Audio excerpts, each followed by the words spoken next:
Editing ಮಾಡಿದ್ಮೇಲೆ creators ಇರೋ biggest challenge ಏನ್ ಗೊತ್ತಾ? ವಾಯ್ಸ್ ಜನರೇಟ್ ಮಾಡ್ತಾರೆ, ಬಟ್ ಅದರಲ್ಲಿ ನ್ಯಾಚುರಲ್ ಟೋನ್ ಬರಲ್ಲ ಅಥವಾ ಇಮೋಷನ್ಸ್ ಕನೆಕ್ಟ್ ಆಗಲ್ಲ. ಕೆಲವೊಮ್ಮೆ ಪ್ರೊನೌನ್ಸಿಯೇಷನ್ ಕರೆಕ್ಟ್ ಇರಲ್ಲ, ಇನ್ ಕೆಲವೊಮ್ಮೆ ರೋಬೋಟಿಕ್ ವಾಯ್ಸ್ ಇರುತ್ತೆ. ಇದನ್ನ ಫಿಕ್ಸ್ ಮಾಡೋಕೆ ಕ್ರಿಯೇಟರ್ಸ್ ಗಂಟೆ ಎಡಿಟ್ ಮಾಡ್ತಾರೆ, ಆದ್ರೂ ಔಟ್ಪುಟ್ ಪರ್ಫೆಕ್ಟ್ ಬರಲ್ಲ. But here's a hack. ನೀವು 11 Labs ಅನ್ನೋ AI ಟೂಲ್ ನ ಯೂಸ್ ಮಾಡಿಬಿಟ್ಟು ಒಂದು ಸಿಂಪಲ್ ಪ್ರಾಂಪ್ಟ್ ಕೊಟ್ಟರೆ ಸಾಕು, ಯಾವ ವಾಯ್ಸ್ ಆರ್ ಸೌಂಡ್ ಎಫೆಕ್ಟ್ ಬೇಕಾದ್ರೂ ಇನ್ಸ್ಟೆಂಟ್ಲಿ ಜನರೇಟ್ ಆಗುತ್ತೆ. So let's create a sound effect with the help of AI.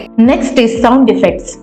Background sounds, ambient effects, cinematic transition ಇವೆಲ್ಲ ಟೆಕ್ಸ್ಟ್ ಪ್ರಾಂಪ್ಟ್ ಇಂದ ನೀವು ಜನರೇಟ್ ಮಾಡಬಹುದು.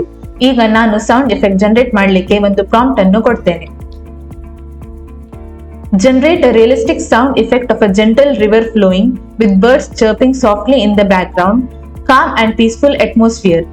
ಟೈಮ್ ಡ್ಯೂರೇಷನ್ ಅನ್ನು ನಾನು ಆಟೋ ಇಂದ 5 seconds ಗೆ ಸೆಟ್ ಮಾಡ್ತೇನೆ.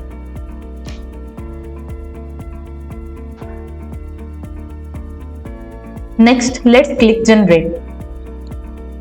ಇದು reels, shorts, horror scene, calm background videos ಈ ತರ ಇಫೆಕ್ಟ್ಸ್ ಕಾಂಟೆಂಟ್ ಗೆ ಡೆಪ್ತ್ ಆಡ್ ಮಾಡ್ತದೆ. ನೀವು ಎಡಿಟಿಂಗ್ ಟೈಮ್ ಅಲ್ಲಿ ಎಕ್ಸ್ಟರ್ನಲ್ ಲೈಬ್ರರಿ ಸರ್ಚ್ ಮಾಡ್ಬೇಕಂತ ಇಲ್ಲ. So let's hear the generated sound effect.